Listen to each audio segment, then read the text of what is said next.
Olá pessoal, eu pedi que você fique atento ou atenta a esta mensagem, porque é uma passagem bíblica, uma história na qual eu vou me ater somente num pedacinho dela, de um personagem chamado João Batista. Ele foi o primo de Jesus, foi também o precursor de uma mensagem, aquele que veio trazendo uma mensagem, preparando os corações, preparando o povo, numa terra deserta. Quando nós dizemos no deserto, não é somente no sentido de um lugar árido, mas falando dos corações que estavam secos e sedentos de uma verdade que pudesse os libertar realmente. E ele veio pregando o arrependimento, o batismo, o perdão dos pecados, e pregando que estava chegando o Mestre Jesus, do qual ele tinha um conhecimento já de longa data, porque desde criança as suas mães se encontraram, se comunicaram quando quando Jesus ele estava no ventre de Maria e João no ventre da sua mamãe. Essas mulheres se encontraram ali, já entenderam que Deus tinha um plano na vida dos dois, e Jesus seria o Salvador da humanidade, como é.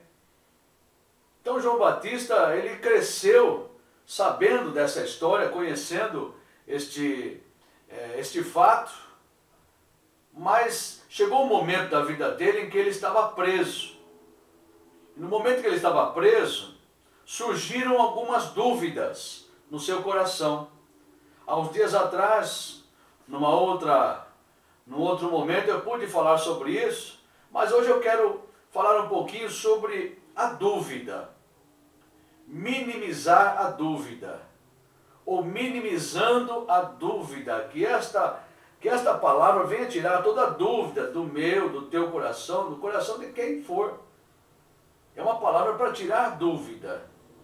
E Jesus, ele mostra para nós aqui no capítulo 11 de Mateus, ele relatou esse fato para nosso ensinamento. E diz assim a palavra: depois que acabou de instruir os seus 12 discípulos, Jesus saiu para ensinar e pregar na Galileia, ou nas cidades da Galileia. João, ao ouvir na prisão que Jesus Cristo estava fazendo, enviou seus discípulos para lhe perguntarem: és tu aquele que haveria de vir, ou devemos esperar outro? Jesus respondeu: voltem e anunciem a João o que vocês estão ouvindo e vendo. Os cegos veem, os aleijados andam, os leprosos são purificados, os surdos ouvem, os mortos são ressuscitados e as boas novas são pregadas aos pobres. E feliz é aquele que não se escandaliza por minha causa. Enquanto saíam os discípulos de João, Jesus começou a falar à multidão a respeito de João. Ouça o que Jesus falou. O que vocês foram ver no deserto?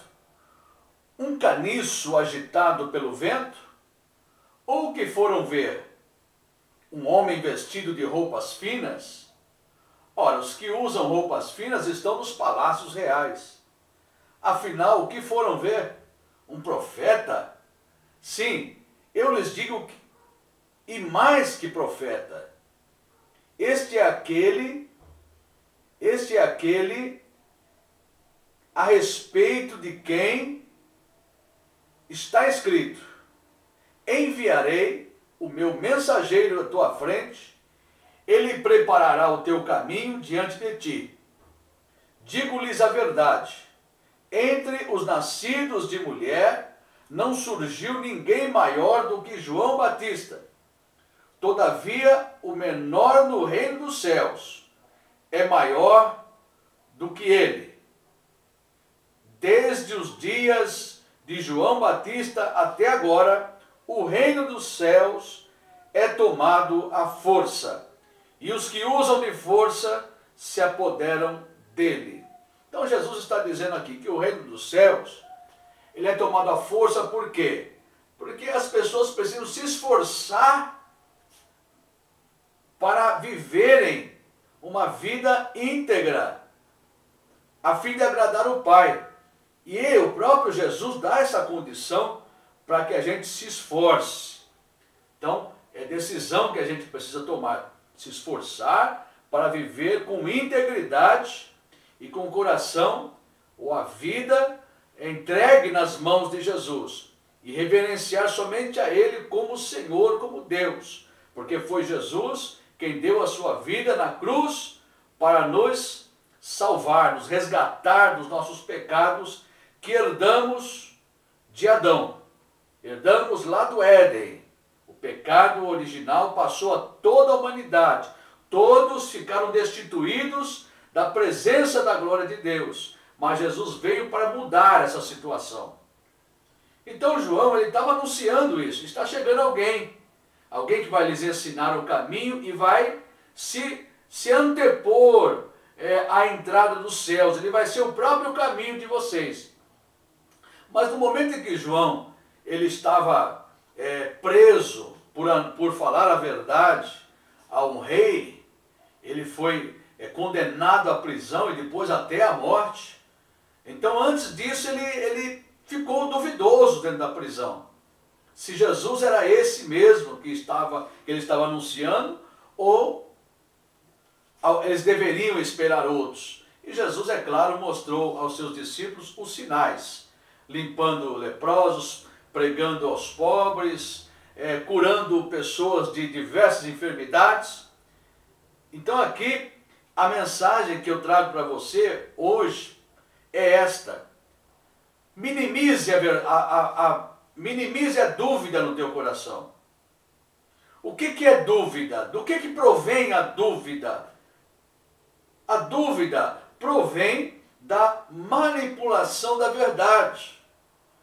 João ali estava em uma condição difícil.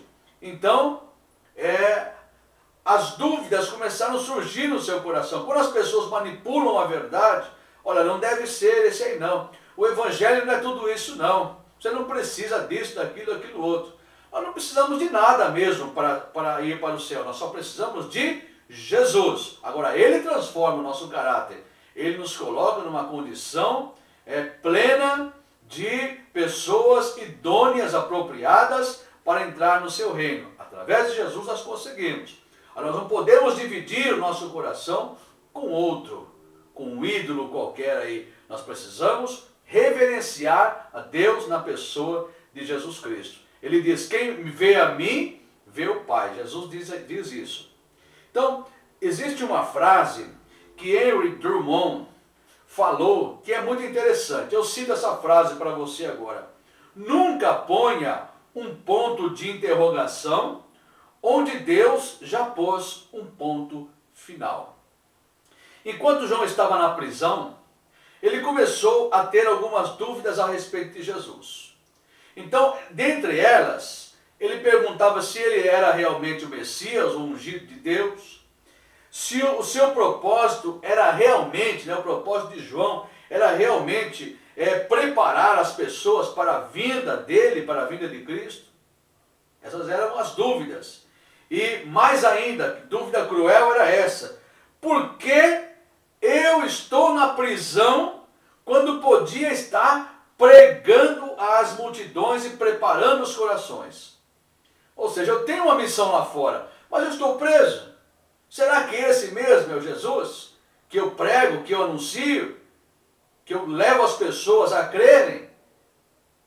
Acontece que João fez a sua parte.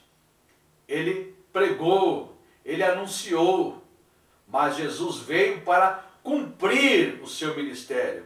Então, enquanto Jesus estava preso, enquanto João, aliás, estava preso, Jesus estava anunciando o evangelho, arrependimento, pregando boas novas aos pobres e dando esperança para as pessoas que estavam desesperançosas, tirando as dúvidas do coração. Diante disso, eu quero dizer para você, neste dia, que dúvidas surgem frequentemente em nossos corações. Por exemplo, temos dúvidas como João teve. Eu estou no caminho certo? Será que eu estou no caminho certo? Outra dúvida que surge, eu tenho realmente uma missão nessa terra ou basta ser fiel até o fim? É claro que a palavra diz ser fiel até a morte e dar-te-ei a coroa da vida. Porém, a mesma palavra diz que nós fomos designados para anunciar as boas novas aos necessitados, aos pobres de espírito. Não é pobre só no sentido real da palavra pobre, porque não tem bens nessa terra, mas aqueles que recebem com humildade a palavra de Deus. E nós somos designados para isso. Será que eu tenho uma missão? Se eu tenho uma missão, por que eu não sou enviado? Eu quero dizer que Jesus já te enviou. Se você recebeu Jesus, Ele já te enviou. E se você recebê-lo hoje, na tua vida, Ele vai te enviar. De que maneira? A tua família, com os seus exemplos. Muitas vezes não é o que falamos. Na maior parte do tempo não é o que falamos. Mas como agimos, tendo Jesus na nossa vida, vai convencer as pessoas. Porque o Espírito Santo, quem convence o homem do pecado, da justiça e do juízo. Eu quero concluir esta palavra sobre a resposta de Jesus. A resposta para aqueles que têm dúvida, a resposta para João Batista, que está no versículo 19 do capítulo 11 de Mateus, na parte B do versículo. Diz assim a palavra: a sabedoria é comprovada pelas obras que a acompanham. Então, fecho assim. Jesus foi feito por Deus sabedoria para nós. Então, Ele nos trouxe a sua sabedoria para nós entendermos a sua palavra, não andarmos em dúvida, não andarmos em trevas, porque a palavra é lâmpada para os nossos pés e luz para os nossos caminhos. Agora, diante desta afirmativa, Jesus diz que a sabedoria, ela é comprovada pelas obras que a acompanham. As pessoas demonstram que tem Jesus no coração e não deixam dúvida nem para si nem para o seu próximo, quando as suas obras glorificam o Filho de Deus. Não envergonham o Evangelho, mas mostram um caráter lapidado, pela presença de Deus, pela presença da palavra de Deus, pela presença do Espírito Santo. Se você tem dúvida quanto à tua salvação, e quanto ao plano de Deus para te salvar, e quanto à tua missão também aqui nessa terra, saiba que se você tem Jesus, essas dúvidas são dissipadas. Se você recebe Jesus na tua vida, essas dúvidas são dissipadas. O Senhor quer te libertar, o Senhor quer te salvar. Entrega a tua vida para Ele, entrega mesmo, corpo, alma e espírito. Deixa Ele dirigir os teus caminhos. Deixa Ele ser Senhor da tua vida. Que venha o reino do Senhor sobre todos nós. Que venha o domínio do Senhor. E nós poderemos viver muito melhor nessa terra e anunciar com a nossa vida, mesmo que não sejamos enviados numa missão eclesiástica com um título de missionário ou outro título eclesiástico qualquer. Mas fomos enviados para anunciar as boas obras através da obra que Deus fez na nossa vida. Minimize essa dúvida por meio da palavra de Deus. Que o Senhor abençoe você, a tua família e todos aqueles que te cercam, seus amigos e tudo mais, para que você possa, neste mundo cheio de turbulências, cheio de tanta maldade, anunciar as boas novas de Jesus Cristo, que é o seu Evangelho, boas novas de salvação. Fique com Deus, fique na paz do Senhor Jesus Cristo.